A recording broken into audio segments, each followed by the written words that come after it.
The area we now know as the city of Springfield, Missouri, has been inhabited for centuries and possibly millennia. For many years before white settlement, the land belonged to the Osage. In the early 19th century, the land began to be settled by white Americans moving westward, coinciding with the U.S. government's policy of forced removal of indigenous peoples east of the Mississippi River. A town sprang up in the 1830s. By the 1880s, Springfield was home to the headquarters of the St. Louis-San Francisco Railway, known as the Frisco Line, and the industrial capacity of the town had grown considerably. Much of this activity was based in a basin north of the city square known as Jordan Valley, centered on a small spring-fed stream called Jordan Creek. Over the decades, repeated flooding eventually led to the deindustrialization of downtown. In the 1930s, in an attempt to stymie the regular flooding of the valley, the creek was buried underground.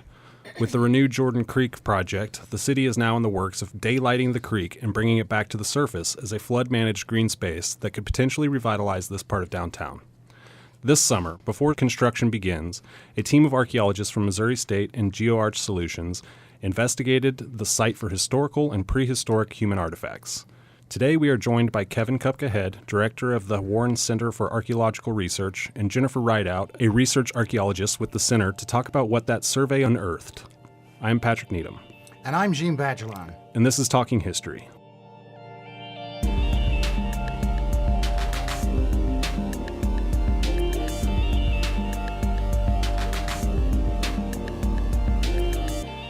Kevin, Jennifer, welcome to the show.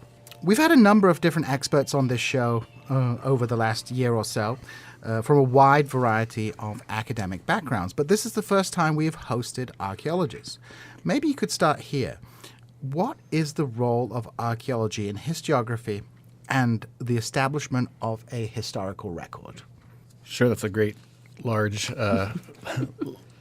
scope question there. I think archaeology has in the past been referred to as the handmaiden to history. In a lot of ways, archaeology being the study, the scientific study of the material past, the material culture. It has a lot to offer history. It usually is something that for those of us who work in areas where there is a historical record, we work closely with historians and with archives.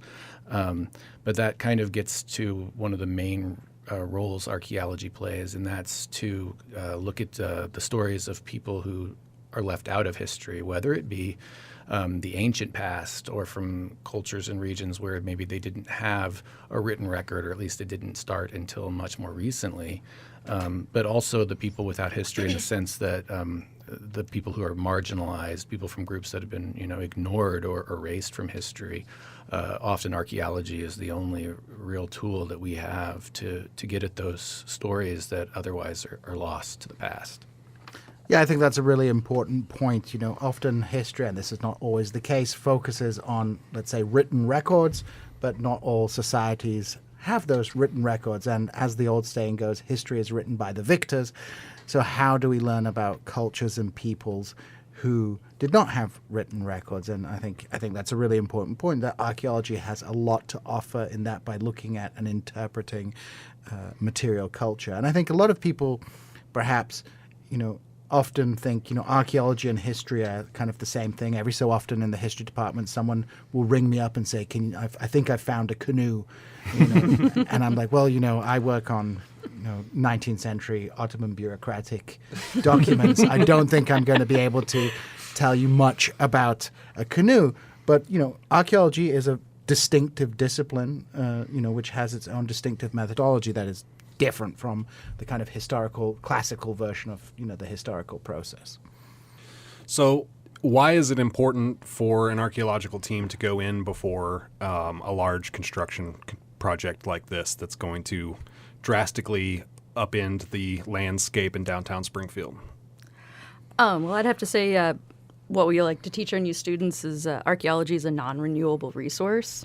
So once a project goes through, breaks up the ground, knocks everything loose, we can pick up trinkets, which is kind of like what pot hunters do. They want the pretty shinies. You can still get those, but all the data is lost.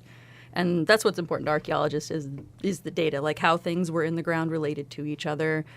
Botanical samples, soil samples, things like that, they just get lost during these construction projects. And Jordan Valley is really unique in that it got sealed off very tightly right around the time that everything started changing, right after the Great Depression, the economics changed. They capped it. So we've got this time capsule just sealed in the ground. And oddly enough, the tunnel itself being installed created this really wet environment, which we archaeologists love. It's really good for preservation in certain circumstances.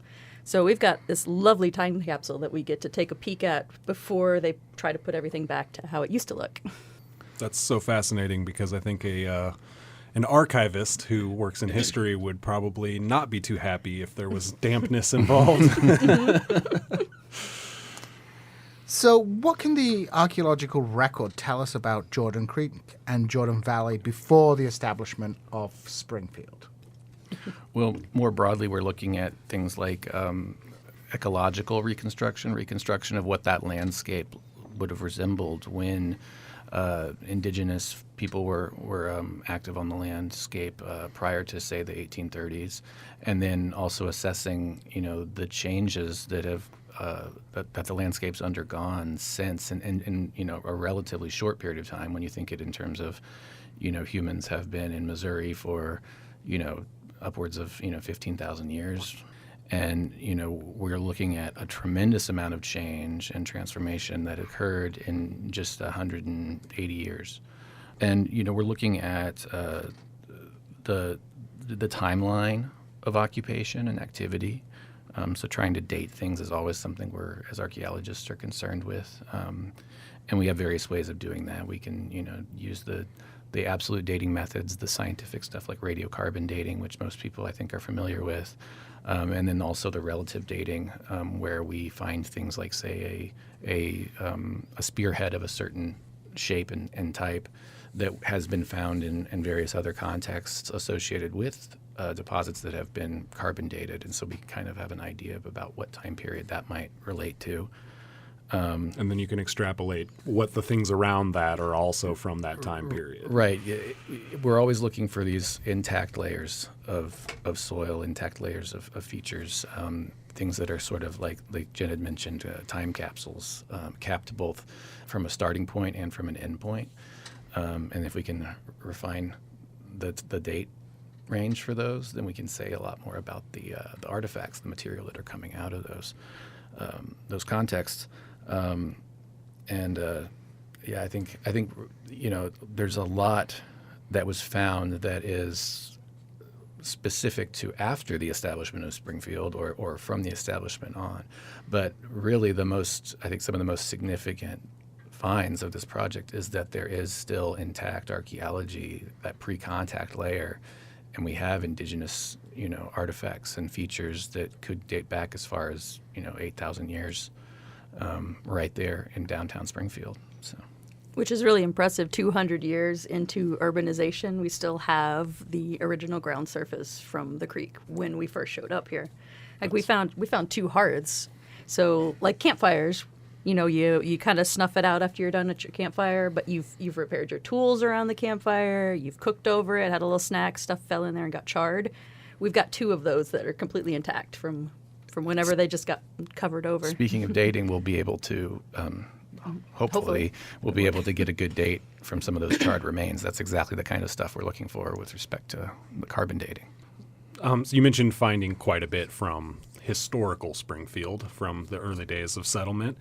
So today, as we talked about, it's mostly parking lots down there. I think where you did the actual survey was just one large parking lot, if I recall. Mm-hmm. Mostly, there's a collection of deteriorating industrial buildings, various character and occupancy rates, but the area is one of the least developed, I would say, in Springfield, like at the time or current time. So what do we already know about this specific area of Springfield, and what are you hoping to learn from the archaeological record that you're establishing? Well, anybody that's a Springfield history junkie knows about the Springfield Wagon Company. Churned out a lot of wagons. People traveling west used our wagons. Circuses really liked them, so most of the circuses they saw in the early 20th century, they were tooling around in a Springfield wagon built here. which we need a festival for, I'm just saying.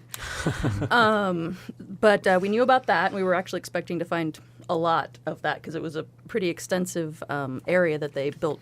I don't even know how many buildings on, at least half a dozen pretty substantial buildings. And we know we have some bird's eye lithographs. We've got 2 from the 1870s and 1880s. So we have an idea of the buildings that were there, and some of them are labeled. So we knew there was a foundry nearby.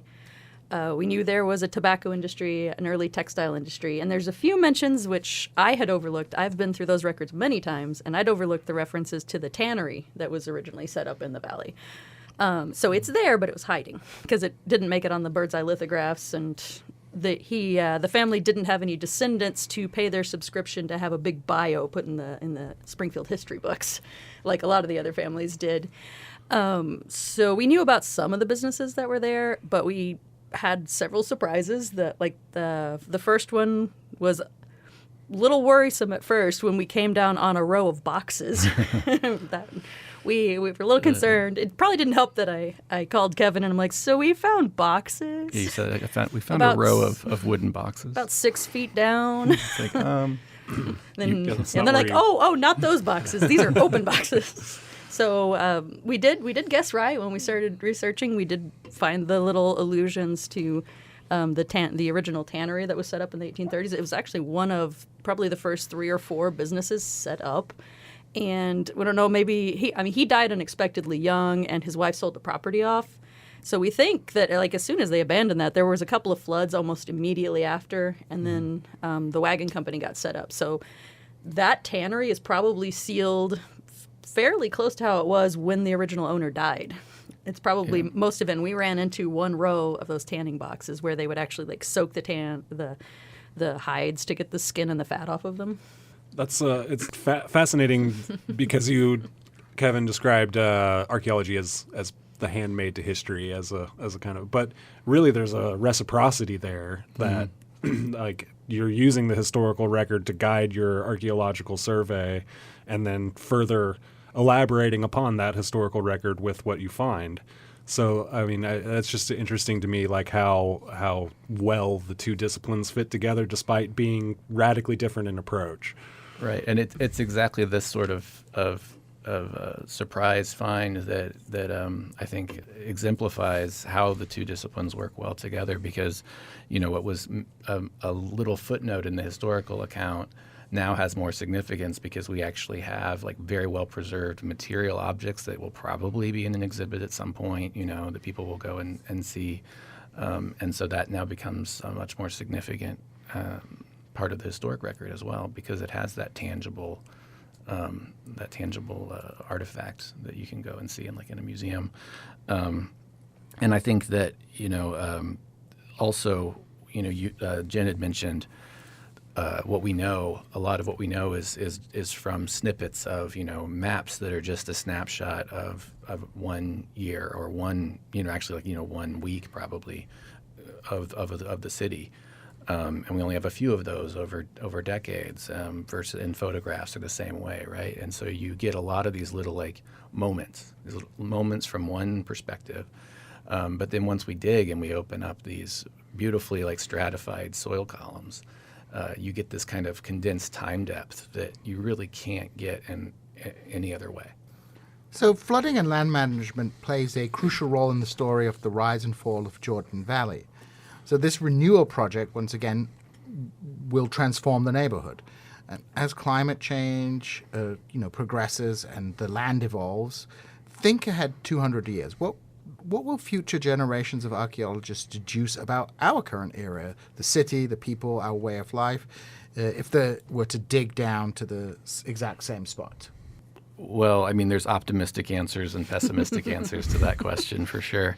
I will say that from an archaeological perspective, we do a much better job nowadays, generally speaking, in cleaning up after ourselves, in the sense that, back when, they were the early days of Springfield, if they tore down a building and wanted to build a new one, they don't have steam shovels, or they don't have, massive equipment to clear and move stuff off of site or bring in clean fill. And so they're just working on what they have at that site. And so that's how you end up with all these layers of debris and architectural stuff, and also like dumping that will occur. They didn't have a municipal trash pickup, so you dumped where you could. So you abandon a property, they demolish the building. Now that's the community dump for a couple decades, and then somebody says, "Hey, let's use that space." They come in and they cover it up with some fill and build on top of it. And we don't really do that, at least not here. Not saying that some places they don't, but I don't foresee that happening again. So I think one way to think about it is that ideally we don't dig up everything now. We leave some bit of ground untouched for the application of whatever new amazing methods and unfathomable technologies the archaeologists in 200 years have at their disposal. And that comes back to what Jennifer said about being a non-renewable resource. Exactly. I think that's fascinating. And I would think, I got trained originally for Roman and Etruscan over in Italy. That's my field training. And we had many instances of where they built something, they realized that they messed up and it just was not working. And you could see where they went in and like fixed it and like redid an aqueduct or something like that. And I think here, if we were to just walk away from Springfield after this project's done and somebody were to come back and look at it, they could do a little study of that box tunnel and they could see how it negatively impacted the hydrography of the area, because it really did. All of those springs that used to feed Springfield had nowhere to go once they built that tunnel, which is why we got that little wet environment starting to build up underneath everything they dumped on top of it. And then they'd see that we came in and poked a hole in the tunnel and like made a new little landscaped park. And you'd be able to see that in the archaeological record, where they originally came in and did stuff, and then we came in later and dug down through most of it, but not all of it, and made our own little channel for overflow and recreation. And so I look at it how I looked at it when I was a student over in Italy, and we're like, oh, they realized they messed up and they fixed it, and it was much better after that. I'm hoping that's what they might see. This is quite the project the city is undertaking, so I'm hoping that I'm hoping that they did figure out they messed up and are fixing it actually, instead of maybe creating new unforeseen problems. But a little side effect of what we found when we were actually opening up the trenches is we sprang a few leaks. Like while we were opening the trenches, we were having to put in sump pumps because we reopened a couple of the springs. Like we had active seeps flowing into the trenches. That's interesting. I'd heard that many of the springs had been filled in over the years to try to help with that flooding, but I don't think it was the springs that were actually contributing to the flooding so much as just the land management. Yeah, it's amazing that they cut off so much of the feeder streams when they boxed it in, and actually the flow of the entire creek was dramatically reduced. And so, I mean, it is just a trickle today. Yeah. It'll be interesting to see when they open it back up how much creek they actually have in this project. Yeah, I came across. I was doing the historic context write-up for the box culvert itself, and that was a fascinating story to uncover. There was in the Springfield Leader and Press did a thing back in 1939, sort of following in they were inspired by the Rivers of America series, which is this literary. They went out and got all these literary authors who were normally writing high-level literary fiction, and they had them. Well, why don't you write about this river, and in your style? And so they got some reporter who had a much more flowery literary style of writing to tour the Jordan Creek Tunnel and write about the history of the Jordan Creek, and it's a good read. It's a bit of satire. Yeah, there is. Yeah, I think he concludes one. A good laugh. Yeah, one of his chapters concludes with the Jordan Creek Tunnel would not be a good place for a picnic, I think was one of them, and then. I can only hope that the glint my lantern is catching is not a skeleton of somebody who's been lost in the tunnels. But the conditions, this is, he's writing the conditions of that tunnel only three years after the last section was built, and it sounds like he was just walking through it with us, a few months ago. Yeah. So it really quickly turned into a bit of I guess a space for all sorts of imaginative local, It is urban geography and folklore. It is definitely a source of Springfield urban legend. I've heard about vampires. I have been to a rave in the tunnel or in part of it.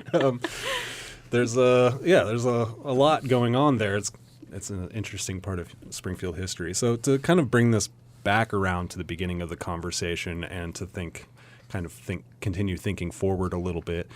We talked at the top about archaeology's role in documenting and interpreting the past, but what, if anything, can archaeology help us understand about the future? Well, I think that this is a perfect example of Section 106 review for when projects are required, they're mandated to evaluate the environment and the potential impacts on the environment and the cultural landscape. This is a wonderful example of that because this was a massive undertaking back in the 20s and 30s, and they clearly did not do studies of all the potential impacts that they could have had, which we can see now as we're doing studies to, prevent similar impacts from this present project 100 years later. I think from a I guess even bigger sort of what can the discipline offer the future sort of perspective. I think that especially like today with hyper pace and ubiquity of like the present centered and like self-focused media, that people lose sight of our place in time and space. Just everyone which can contribute to anxiety or apathy. And I think archaeology, by focusing on incredible time depth, large scale time, and also focusing on technology and materiality and the diversity and complexity of average human experiences, not just, the victor who wrote the history book. We're not always looking at, Napoleon or Caesar, we're also looking at just, your neighbor.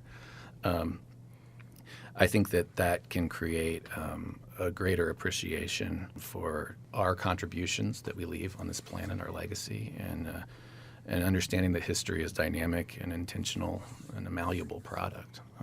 It's not something that's etched in stone. Although we like finding things that are etched in stone. Literal, yeah. Especially dates. I think that is. I think that's very important. I think for what we're doing here at the show even is like understanding history as a process, as opposed to a set things that happened.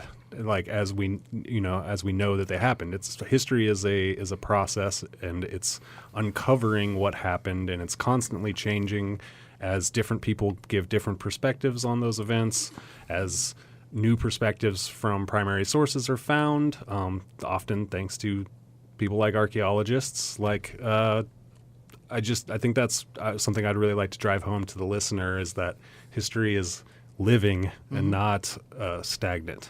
Yeah, to quote Donald Rumsfeld, there are things we know, things we don't know, things we know we don't know, and things we don't know we don't know. And archaeology can help us, find out the things we don't know about the historical record. So thank you so much for joining us for Talking History, a presentation of KSMU and Missouri State University Department of History. Catch us every first Thursday at noon after NPR News on KSMU. This show is also available along with our entire back catalog at ksmu.org or wherever podcasts are found. More information on the Renew Jordan Creek project can be found at renewjordancreek.com and on the City of Springfield website. Thank you once again for joining us, folks. Thanks for having us. Thanks for having us.